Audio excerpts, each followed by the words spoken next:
momentarily here.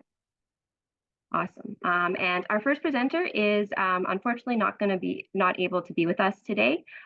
So our first presenter is Madeline Smolarz, who is the founder and co-administrator of the Emerging Museum Professionals Collective. So I'm just going to get her presentation set up here. And I just want to make sure once we get it going that everybody can hear it all right. So if you can hear the video, just give me a thumbs up to make sure. Right.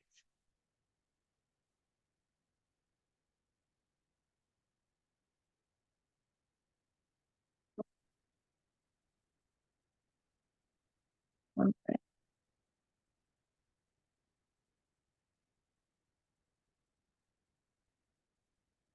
All right, sorry, I'm not sure why, because I just switched it to the same thing I had playing pre.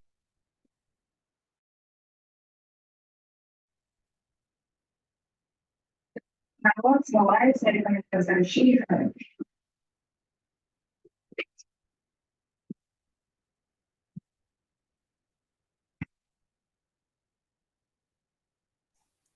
I think we lost the sound again.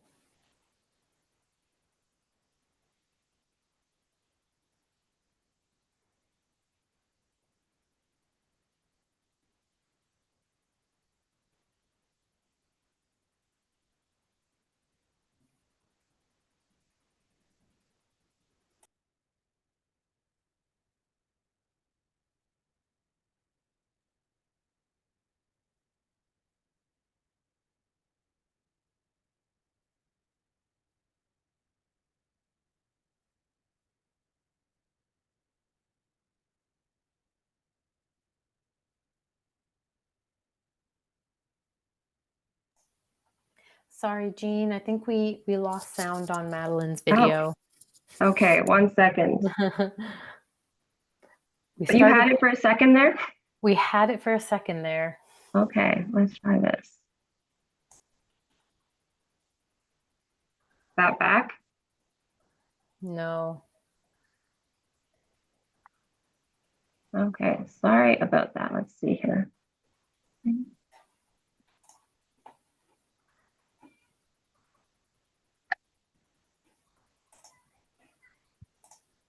Okay.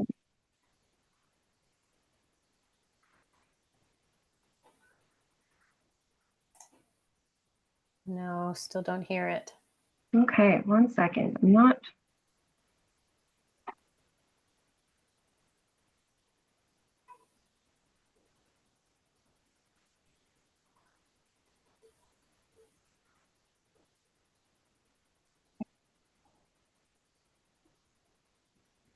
No. Okay, I'm sorry about this. I am not sure. Let's see. I'll search and see if I can find the solution to this. Yeah, there's only so many. I have tried them all. Welcome to our Resume Riff Off presentation. Hello, my name is Madeline Smolarz. And I am founder and current co-administrator of the Emerging Museum Professionals Canada Collective. Welcome to our Resume Riff Off presentation, which is kicking off opportunities for you folks to learn about enhancing your resumes before we match you up with each other in order to provide some peer support for improving your resumes, enhancing your job prospects. I sincerely apologize that I'm unable to be live with you all this evening. I am actually going to be giving a presentation at the exact same time on the unceded territories of the Algonquin and Anishinaabe peoples of what is now known as Ottawa, the capital of what is now known as Canada. And it is where I'm recording my presentation ahead of time for you folks tonight as well. I hope you are off to a raring start, and I'm here to speak to you about my experiences recruiting employees for museums. I have been a part of hiring for museums pretty much since 2017 when I was operations coordinator at Ruthven Park National Historic Site in Southern Ontario in a rural area near Hamilton. then worked as a museum assistant for the city of Kingston, which is a municipality, for their 3 museums, recruiting staff as well for about 3.5 years. Then I was the office operations and financial manager for Oakville Galleries. And yes, I did do hiring there too. And I am currently the museum curator of Base 31, a cultural complex located at a former World War II training site for air personnel in the British as well as the Canadian armies. So I have pretty varied experience. A lot of the staff that I have focused on hiring has been frontline, seasonal, and also on a more annual basis. And then I have also recruited folks for part-time permanent roles, such as for a volunteer coordinator. Now, I have to say, even when you are someone who is recruiting people, you never stop being a recruitee yourself. So it's been very interesting for me to be on both sides, both as someone who has been recruiting people for museums, but also applying for museum jobs too. And maybe some of the folks in attendance at this Resume Riff Off are in that same boat. So the tips and tricks that I'm going to share with you have been earned on both sides of that experience. And I encourage you to, if you have similar experiences, to take advantage of that sort of insider knowledge that you have to enhance your own resumes and ability to portray yourself in a job competition scenario. So first off, when I am hiring somebody, the first encounter that I have with them is often through their application. And I really want to see someone who has decoded the job description or the job posting. So that's my first thing, is to very much take a look at the job description or job posting that has been shared and make sure that you have gone through it very closely and picked out where your skills, knowledge, and experiences align with what is being looked for in this job posting. And then make those very clear connections for the people doing that recruitment, both in your resume and in your cover letter.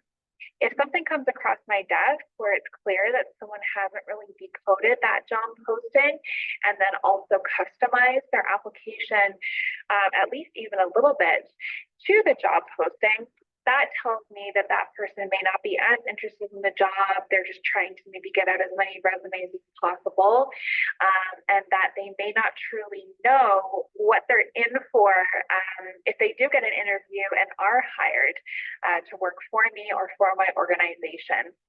So make it very clear that you have, as I have said a couple of times now, decoded that job posting, and then show your work essentially and show your ability to make those connections.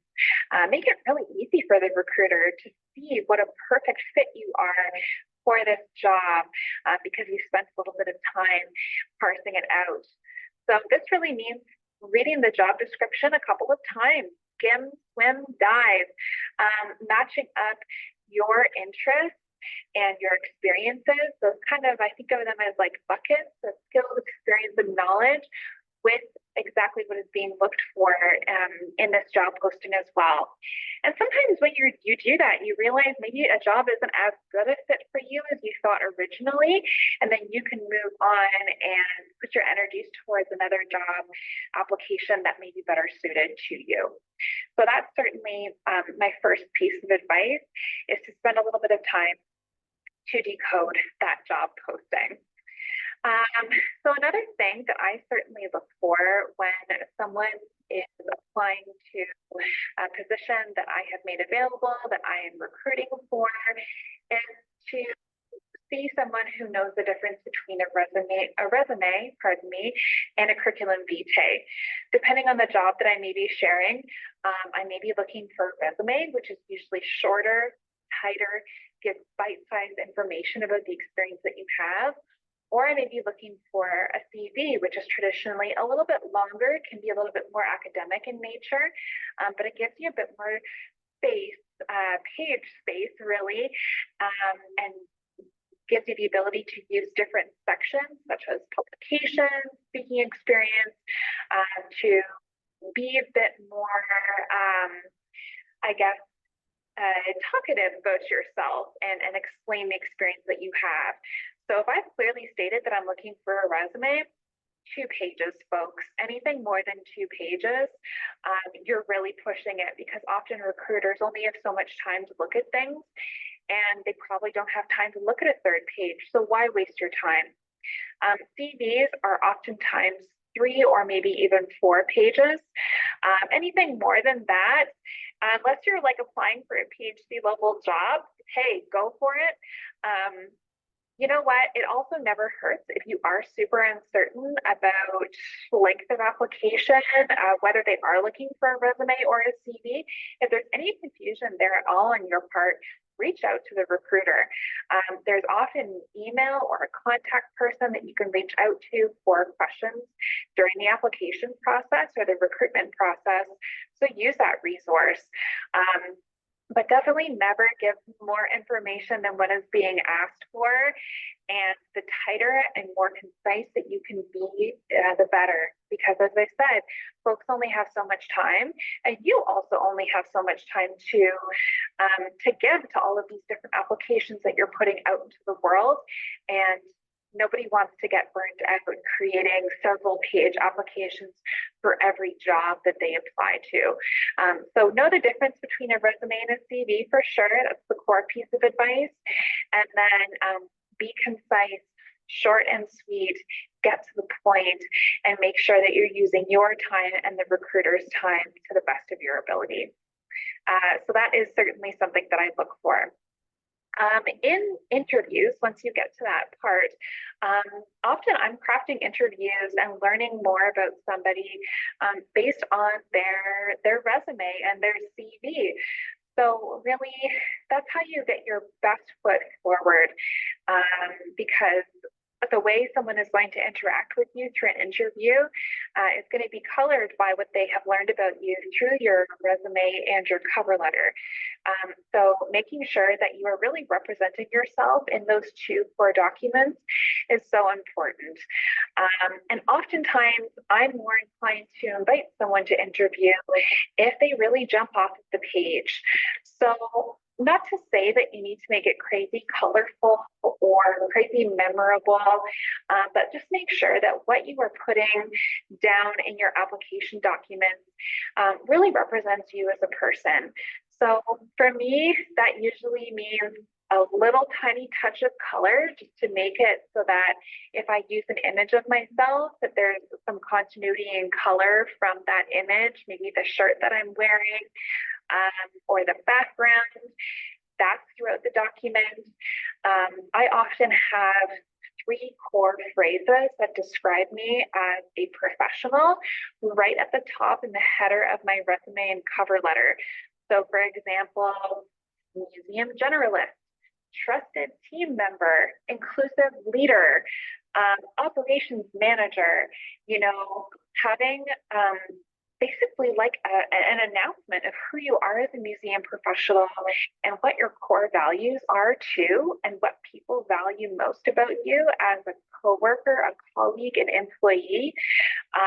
That can really get you into an interview room and set you off, put you on the right foot with a potential employer. And then, oftentimes I also like to maybe choose a font that is a little tiny bit outside of the norm, but just goes to show that I have a little bit of creativity, that I want to be a little bit memorable, but also keep in mind accessibility. So doing your best to choose fonts and colors with high contrast, without serifs, so nothing that is, super scripty and hard to read, using accessible language, and just, really, I keep saying it, putting your best foot forward to represent yourself on the page, so that you jump off the page a little bit and pull people in, people being recruiters. So those are my main tips and tricks earned from my experience recruiting for museums. I know that a lot of these are sort of generic, but they can go for multiple different sectors. But I think they definitely ring true rather, pardon me, for museums, because it can be hard to get yourself to stand out from the crowd when some places you may be competing against a couple hundred other individuals, which I have certainly had happen for myself in the past. And I have also had to review a couple hundred applications. It is the sector that we work in that it is a little bit oversaturated right now in terms of fabulous people out there.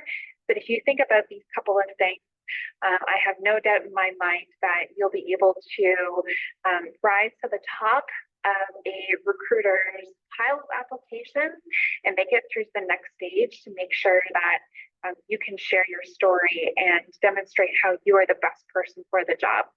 Enjoy the rest of the Resume Riff Off, and I look forward to hearing all about the wonderful ideas that you folks bring forth. And thank you for participating with the Emerging Museum Professionals Canada Collective's programming. Good luck. Well, thank you very much for bearing with us. Hello, my name is Madeline Smolarz. Through some technical difficulties there. But I'd like to introduce our next presenter, who is a member of the EMPCC's Professional Development Committee as well. So Sarah Takhar is going to talk a little bit about her experiences as a recruitee. I will get out of here.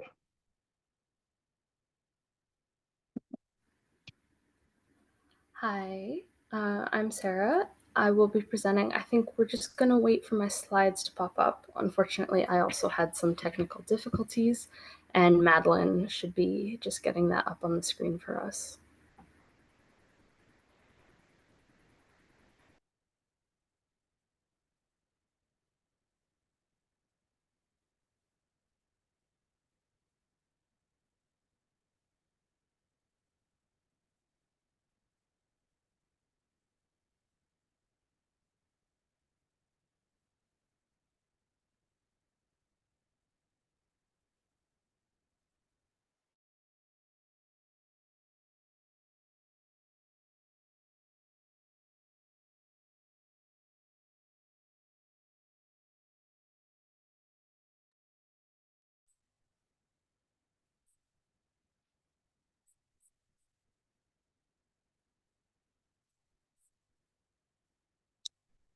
I can't share my screen.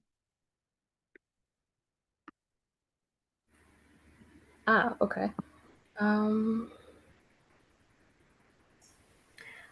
Jean, maybe you can, I don't think Madeline is. No, sorry, it says it's, oh, never mind, it's up again.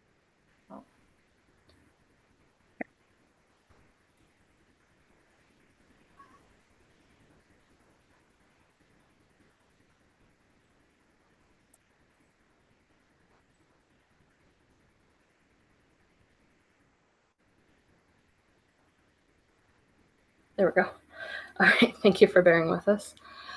Yes, so I'm going to be sharing some of my resume tips and tricks as a museum professional. I have done some recruitment mainly for summer positions, but I will very much, this is from my perspective as someone who's been in the industry applying for positions.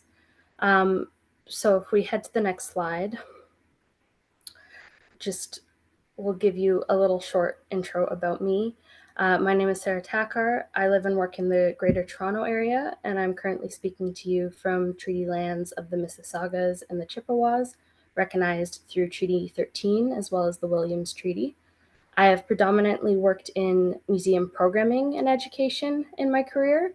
I've worked both here in Canada and in the UK for independent organizations, as well as institutions operated by larger corporations, such as the Museum on the Mound, which was operated by Lloyd's Banking Group, and more recently, government agencies. I currently work for the Museum of Dufferin, which is operated through the County of Dufferin. So if we go to the next slide, I just have a few resume basics that I'm going over that I'm sure a lot of people are already doing, but just to sort of review. I tend to prefer to keep the design simple. I lean towards black and white. That does not mean that you can't use color. It just means that black and white can also get the job done.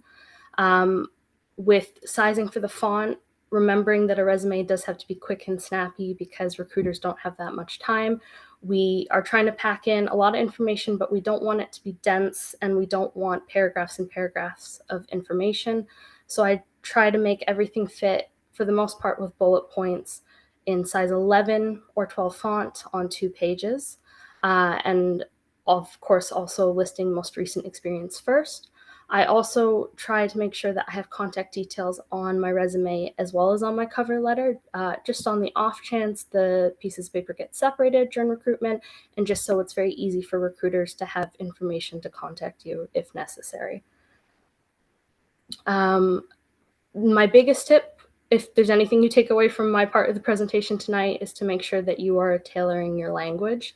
And what I mean by this is that when you're looking at job descriptions, you make sure that the language you're using matches the language used in the job description. Even if you think that something in your CV or your resume is saying the same thing that the job description is, it doesn't hurt to make sure you're using the same verbs, the same descriptors that they're using, just to make it really easy for the recruiter to connect that you have the skills they're looking for. If we head to the next slide, just quickly, I have taken example one here that's currently up on Work and Culture, which is a community engagement coordinator for Bishop Strawn here in Toronto. And then if we head to the next slide, have a little bit bigger, a couple of the bullet points from the job description. And I've highlighted certain words that would stand out to me that when I'm speaking to these points, such as coordinates on-site community engagement programming that meets the social, cultural, and learning needs of the school community, I'm using the verbs that they're using. So I'm using coordinates. I'm making sure to refer to programming specifically as opposed to other synonyms for that. Or for the second point, builds and strengthens relationships with multiple audiences, including donors, volunteers, community partners, and students. I'm making sure, again, verbs like builds instead of grows. And I'm referring to audiences and using examples as well that are relevant to my experience, and not just sort of summing it up with something like external stakeholders. I'm listing specific audience groups that I have worked with. If we head to the next slide, I also have a few points I want to go over that are more museum specific. One of the big things I think we find in our industry is quite often we'll have a lot of really good relevant experience for a job, but it might not have been a paid position we were in. I tend to divide on my resume my paid working experience and my volunteer working experience or internship or whatever it was through education, with professional experience versus professional activities. It doesn't have to be that language, but I do like to divide the two. And so I find that's a good way of covering both really relevant professional work experience, but also volunteer experience that you might have, is just 2 separate sections. And then on to the next slide. Thank you. The other 2 things that are really big to have on your resumes are listing your relevant skills as well as your relevant training and certification. I have here just some examples that are bigger points in the industry.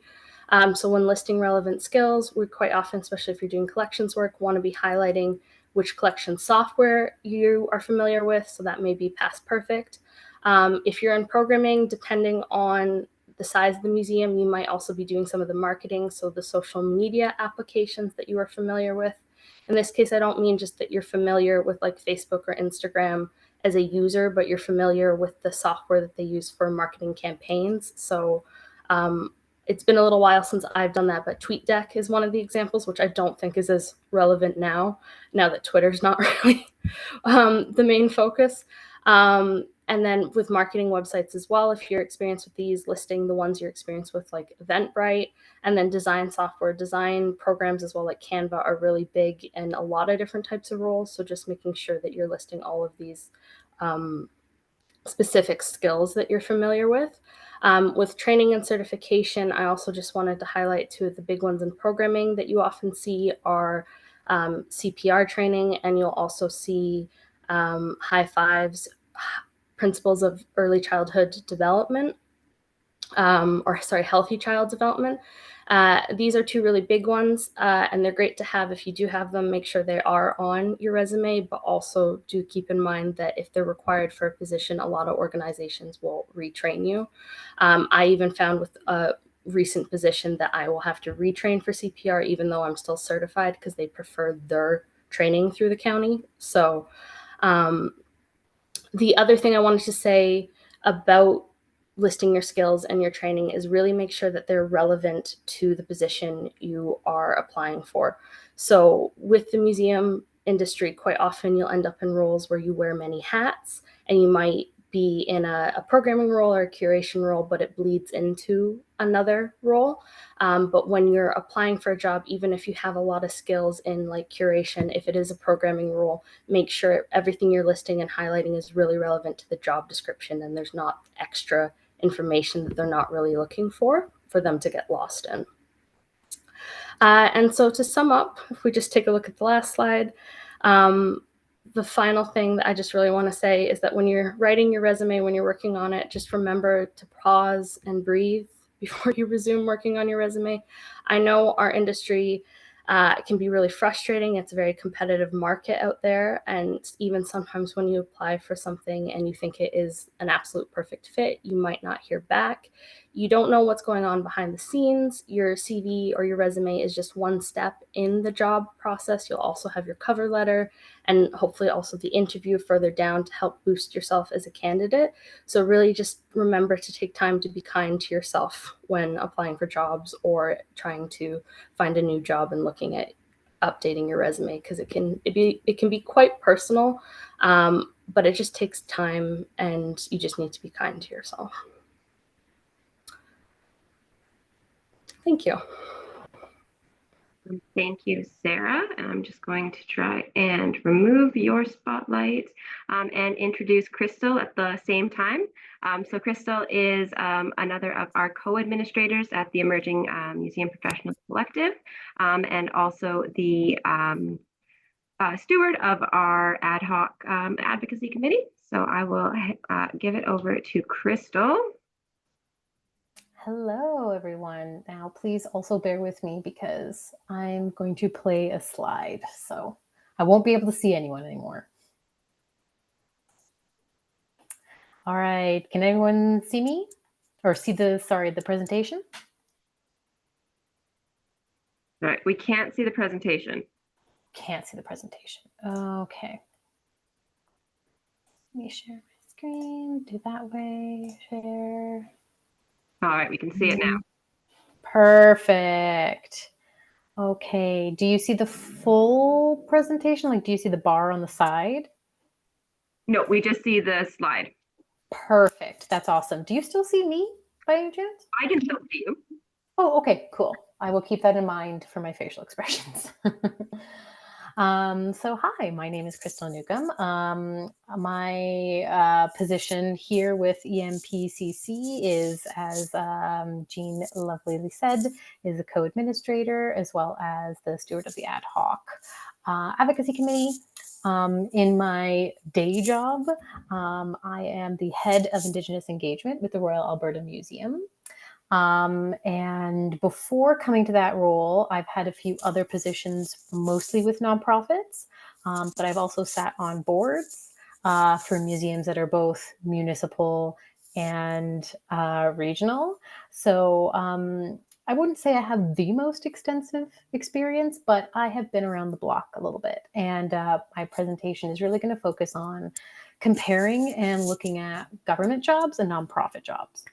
Generally, what I've seen in my career thus far is usually in the cultural heritage sector, you fall into one of these categories. There are obviously institutions, even that Sarah Takhar had mentioned, that are for profit. So they don't necessarily fall into this, but they are few and far between. Most of the jobs are either going to be government, so that's federal, provincial, municipal, regional, or a not-for-profit. And there are quite a lot of differences, but there are some similarities with them. And I was hoping what I can do is kind of go over it and then give you a little bit of a broader understanding from my perspective of what I see, and hopefully help you all make a decision on kind of what area pulls to you, where you want to go. So that's just a little bit of what I'm going to cover. Can everyone see that the slide changed? I don't hear Yes. anybody. Okay. Yes, we can. Okay. Cool. Awesome. Thank you. Because I just clicked on this. I just clicked on the slides. I just want to make sure it worked. So yeah, what I'm going to cover is what both of those worlds are, nonprofit and government, compare and contrast them, what I look for when I'm hiring, because I have done quite a bit of hiring now in my career, and then what my biggest lessons are just generally working in this world and trying to find jobs. Because while I do hiring and recruiting now, I have also and will probably continue to be on the employee side trying to find jobs.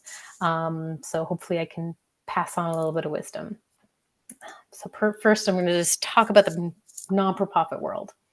I just put some pictures here of some common not-for-profits, big ones, small ones, just to kind of make you guys think that not-for-profits are a huge range. There are very big not-for-profits and very tiny not-for-profits. So not all of them are the same, but generally speaking, when you're working for a not-for-profit, your pay is not usually as good. Again, that depends on the scale of the not-for-profit you're looking at. A place like, for example, Science World is a pretty big institution. They are still a not-for-profit, but they probably have more resources to draw on than, say, Royal Aviation Museum of Western Canada down in Winnipeg, or one of the places I used to work for, Gulf of Georgia Cannery Society. So the pay scale will change and fluctuate, obviously, with the size of the position, but in general, you're not probably going to get a huge pay. Work. What is the work life? What is the work? The work is broad and ranging.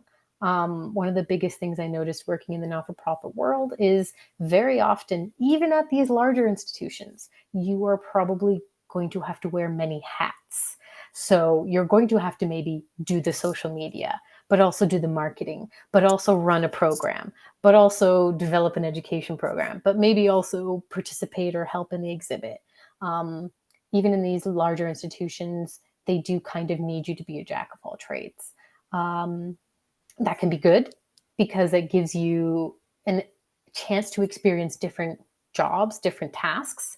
And it might not be so good for you because maybe you've already decided the kind of work you want to do. Like you really just want to work with collections and you're not really interested in the other parts. So sometimes that can be maybe not something you're very interested in, or not, doesn't excite you, that you have to do all these other things. You can't just work with collections or work with in a specific area, but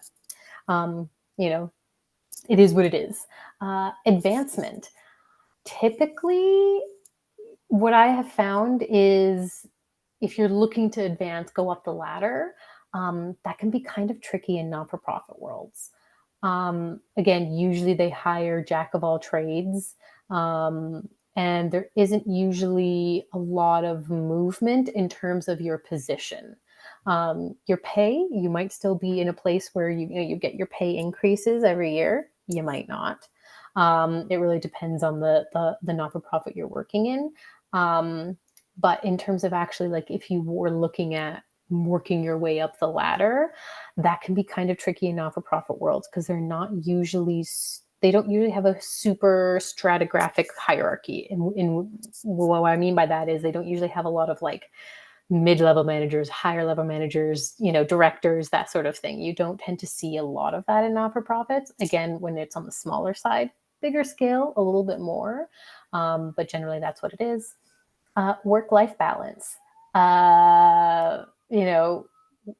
A lot of us work in this field because we are very passionate about the work, not because we think it will be very lucrative. And I think as a result, in the not-for-profit world, you tend to see not a good balance between work life. You know, the not-for-profit world tends to be younger people, or it tends to be people who are retiring or have already retired and who don't, just want to sit at home. They want to do something. So the work-life balance tends to not be there. So if you're the type of person who likes to leave work at home when you leave at the end of the day, not-for-profit can be tough for that. That isn't to say they're all like that, but,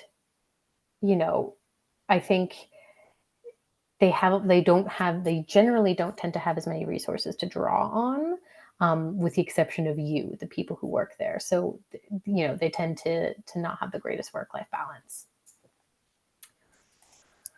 And now we'll move on to the government world. That's the world that I'm currently working in. The pay tends to be better. If you see any sort of government positions, they tend to pay better. The work also in these government positions tends to be much more focused. So whereas with the not-for-profit world, you might have to wear a bunch of different hats, in government, it tends to be very structured. So if you're hired to work in collections or if you're hired to work in exhibits, you are probably only ever really going to work in exhibits. You might be called on to help advise other areas, but you are definitely going to be just focusing on exhibits. Advancement, there tends to be sometimes more options for advancement because there are a lot more different positions, different levels of positions in government. When we talk about, we kind of joke about the bureaucracy of government. This tends to be one of those, potentially benefits to that hierarchy. The bureaucracy is that there tends to be many levels. So depending on the level of government you're at, or if you even want to, obviously not everyone wants to, climb the ladder. But if you are interested in that, it's a little bit easier to do that. I have found in government. And work-life balance. You tend to have, I would say, a better work-life balance. And I'll tell you why. I'll tell you why that the work, the advancement, the pay, work-life balance is very different from not-for-profit world. Is that usually when you work in a government, and I say usually because it really depends on the type of position you're in, but usually if you're like in a full-time permanent position with some level of government, whether it be municipal, provincial, federal, you are probably going to be part of a union. And that union will have very strict rules. They will have very strict rules around what work you can and cannot do. So when you're sort of like the type of work you're just focusing on one area, it's because the union has very much structured it that way. And that is basically to prevent people from taking jobs away from union employees. The pay tends to be very, very good, but it's also structured. You know what you're going to get because the union has set these levels. Your work-life balance is there because the union has set that. The union will usually, not always, but usually have very strict rules for the employer about what they can and cannot do for these positions. So that's why it tends to be so different from not-for-profit worlds, is that usually unions are involved. Again, this is not a hard and fast rule. There are obviously not-for-profits that do have unions. And I think the more time goes on, the more not-for-profits, the more people are, I think, pushing for unions for, what the unions can bring for them. So that's why you tend to see that difference. So now I'm just going to talk to like a little bit of a compare contrast. Again, just kind of diving in. Not-for-profit world, I would say some of the biggest things that you get are skill development and experience. Again, working as a jack of all trades, wearing those many hats in nonprofits can be of benefit to you if you are A, interested in learning different areas, B, you're not really sure if you want to focus in on one particular sector within cultural heritage, or if you want to advance, if you want to move to more managerial levels and more decision-making levels, the skill development and experience you get in non-for-profits is pretty good. So the workload is pretty high, but you do get, I think, a lot out of it that you can use to then move on. And that's what usually tends to happen in not-for-profits. People don't usually tend to stay for many, many years or decades in a not-for-profit sector. Certainly not in small not-for-profits, right? They tend to, they go for that, and you tend to see younger people going for it because that's where they can get that skill and experience and develop themselves. And then they can go and apply to other bigger things, if you so want to. With government, some of the biggest things are expectations and structure.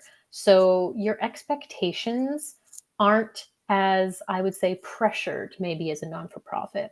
I always say the non-for-profits, that term nonprofit is kind of a misnomer, because a lot of your time in a non-for-profit, no matter what area you're in, will probably be spent looking for profit. It will be spent looking for money to do this stuff.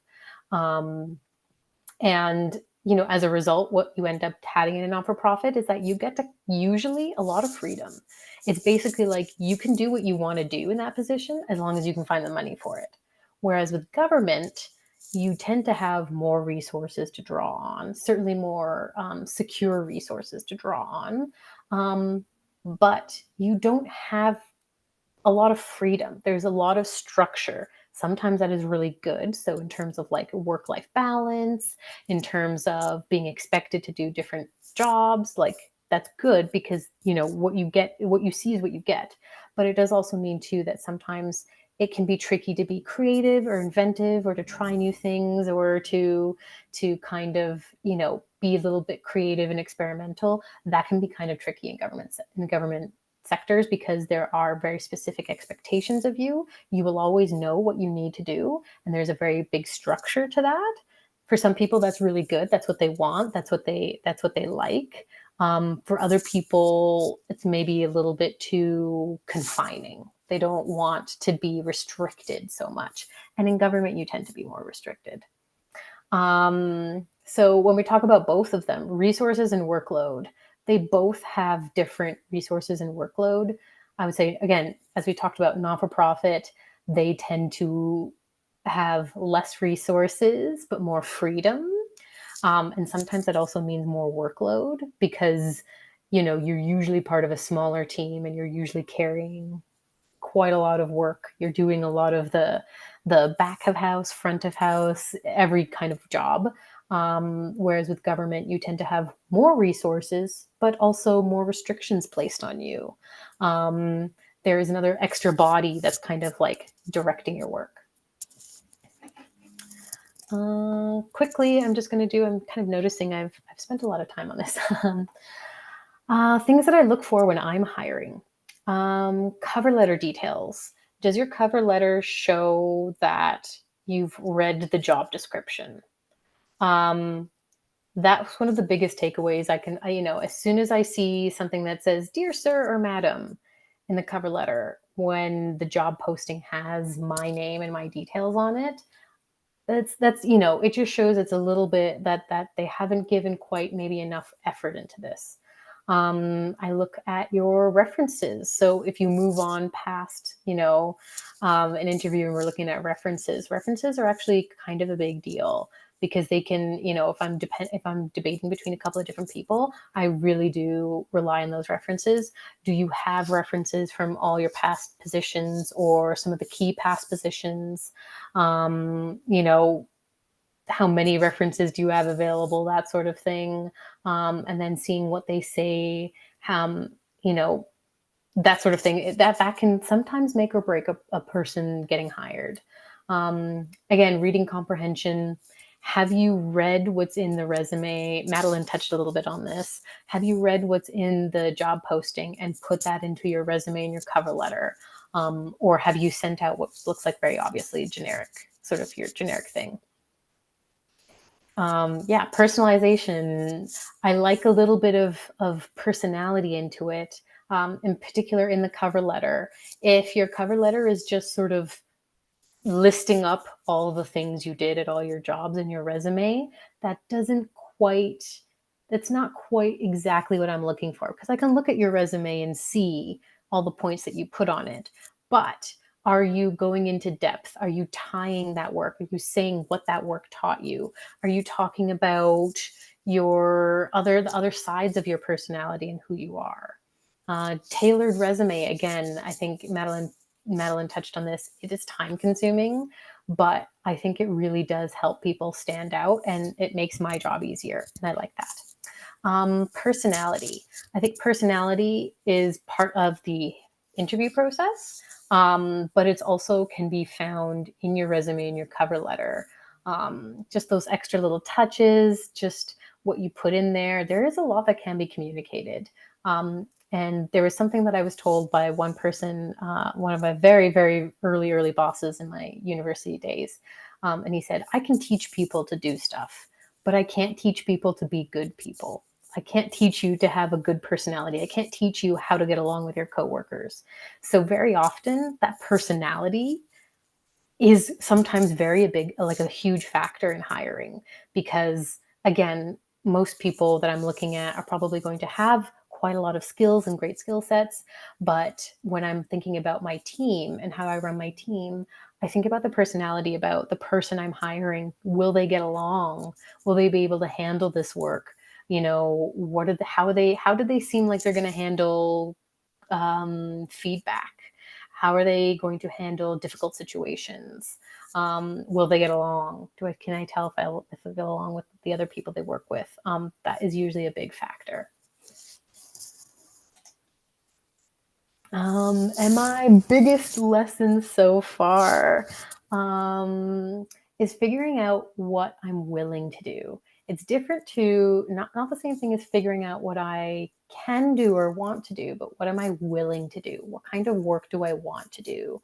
I am very much in a part of my career where I think I feel like I have more control over the jobs I take. So I definitely am going to be more particular about what I'm applying to. Read between the lines. I often think like, there's sometimes where you see job postings and they're saying like, it's a fast paced environment. We all know that means that you're going to be worked off your feet. Or they'll say like, you're expected to do all, X, Y, and Z. And one of the things they'll say, and a lot of places will say, is other jobs as necessary, other tasks as necessary. I would tell you, as people who are looking for jobs, ask. If you get to an interview, ask, what are those other jobs? Can you give me an example of those other tasks that I might be called on to do that aren't listed in the job description? Because sometimes those can be maybe make or break for you as to whether or not you want that job. Keeping work at work. That's another big thing. I really enjoy my time at home, my time with friends and family. So I don't want to take work home with me, which can be difficult, but is something I'm learning about and is something that I think will help everyone going forward. This job, no matter how passionate you are about it, no matter how important it is to you, to your community, you got to take care of yourself, because if you don't take care of yourself, you can't do the best job you can. So part of that is not burning out, and part of that is keeping work at work. Take your time off. If you have time off, this is something I have told the younger people that I have hired, any time that you get, so any like vacation time, personal time, that sort of thing that you get as part of your employment, that is part of your employment package. Those are in addition to, or those are part of, if you consider that part of your pay. That's how you should think of it as. It is all part of your total compensation package. So not taking vacation or time off when you want to, but not feeling like you can or feeling like you shouldn't, is like you're refusing to take all of your pay. It doesn't make sense. So take your time off. And another big thing that I have learned, despite the fact that I've actually worked in insurance industry, is you need to ask about benefits and pensions. If you're at the stage in the interview process where they're seriously considering you, or they're asking you those questions, or maybe they've given you an offer, ask about pension, ask about benefits, ask about when they start, ask about if they're employee or employer paid. I could probably do a whole other thing on just like insurance benefits, because I did used to work in the insurance industry as well. But that's a really important thing that you should know going in. And it just is really a part of advocating for yourself. And if that's the biggest takeaway I can give to you, is that I want you to advocate for yourself. Thank you. Can you see me again now? Still your screen. Still my screen. Okay, I'm going to stop share. There we go. Perfect. Sorry, I definitely went super over. Sorry about that. We do still have a couple of minutes for questions. So if you do have any questions, feel free to pop them in the chat, or also to come off mute and ask. But really quickly before we get into that, I did just want to draw your attention to the chat anyways, because I have put a link in there for the sign up, pairs sign up that Madeline was talking about at the beginning of the presentation.